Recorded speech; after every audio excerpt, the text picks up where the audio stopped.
Oh, il y en a des coupes. Tu veux nous présenter un magazine sportif? Non, pas vraiment. Nous parlerons bien d'un sport, mais je pense surtout au fait que la vie d'un sourd ressemble souvent au parcours du combattant. Et de nombreux sourds mériteraient une coupe pour tous les efforts qu'ils ont dû fournir pour réussir dans leur vie professionnelle.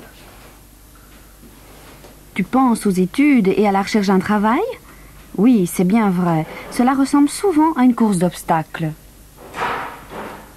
Et nous allons voir comment une association montoise, les Cèdres, aide de jeunes sourds à poursuivre des études supérieures. Mais tout d'abord, allons à Mons voir comment fonctionnent les Cèdres.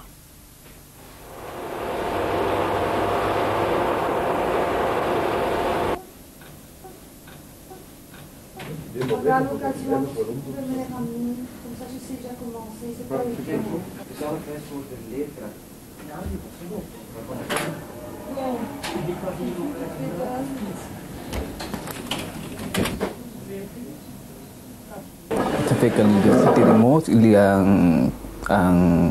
comment ça s'appelle, un centre, les Cèdres. C'est une ASBL qui donne un support, une aide spécialisée aux étudiants qui ont des problèmes de lui et de la vie aussi. Et en fait, c'est un support académique et aussi un support technique. Et bien, c'était la seule possibilité ici en Belgique, c'était à l'université de Mons. Donc, j'ai répondu à des annonces pour des emplois.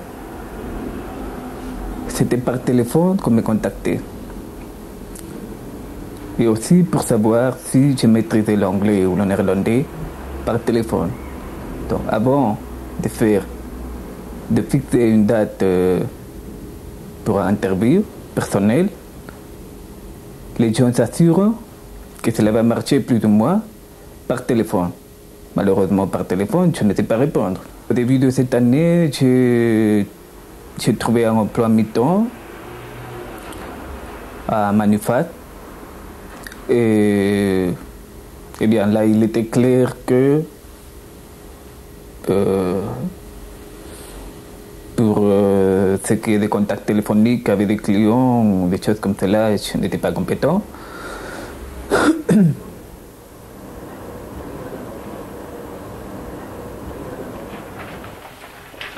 Quand vous rentrez dans le menu même de la déclaration, c'est ce qu'on appelle en fait ici l'écran de bureau de travail. Alors, est-ce qu'il faudrait ici recréer une nouvelle fiche? Bien, absolument pas.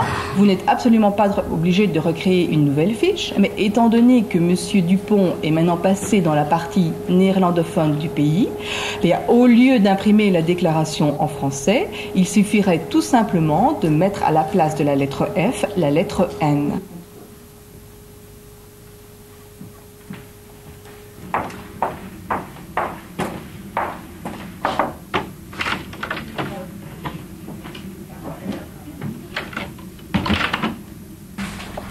Écoute, ce matin, je n'ai pas bien compris la signification de diplôme.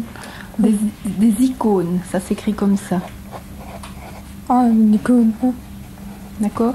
Donc ce sont des images qui remplacent des mots ou des longues phrases. Par exemple, celle-ci, elle te donne accès, si tu cliques sur cette icône-là, tu as accès à une lettre, un modèle de lettre qui va accompagner ta déclaration. Cher monsieur, voilà, je vous envoie la déclaration. C'est une lettre toute faite. Tu n'as plus qu'à mettre le nom de ton client et son numéro de TVA et tu l'envoies comme ça au contrôleur. Tu peux faire aussi une recherche sur le code postal. Au lieu d'écrire Mons, tu écris 7000. Et là, il va te donner tous les clients de Mons, parce que 7000 est le code postal de Mons. Mais écoute, j'avais vu qu'on avait écrit mode 1, mode 2. Oui. Oui. Ça veut dire quoi? Je recommence cette année-ci, ma première année de comptabilité. Alors, j'ai besoin d'interview des interprètes parce que au cours, je ne peux pas prendre note et écouter en même temps. Alors, le plus important pour moi, c'est d'abord écouter le professeur Et l'interprète, c'est une preneuse de notes qui écoute en même temps le cours et qui prend note.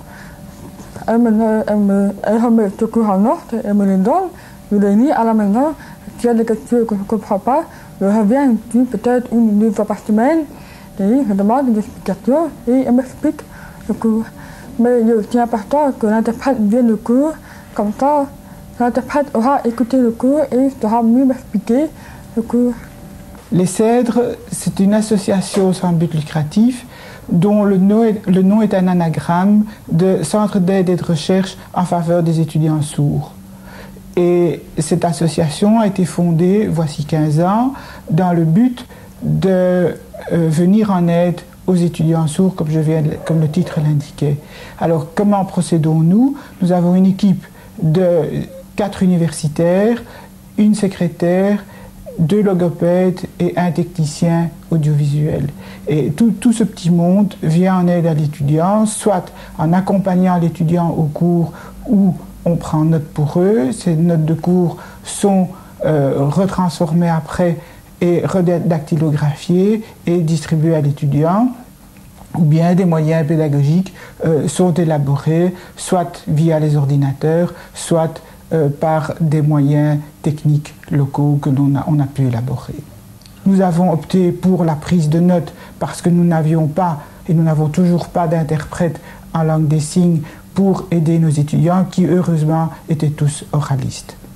De ce fait-là, je crois quand même encore aujourd'hui que la prise de notes est la manière la plus facile, faute de grands moyens, pour aider ces étudiants qui peuvent suivre l'exposé du professeur en lisant les notes que les membres de notre personnel, et je le répète, qui sont universitaires, sont à même de leur fournir. Souvent, on m'a objecté pourquoi ne pas prendre les notes d'un camarade, mais le camarade prend note pour lui et ne prend pas note en conscience pour quelqu'un d'autre.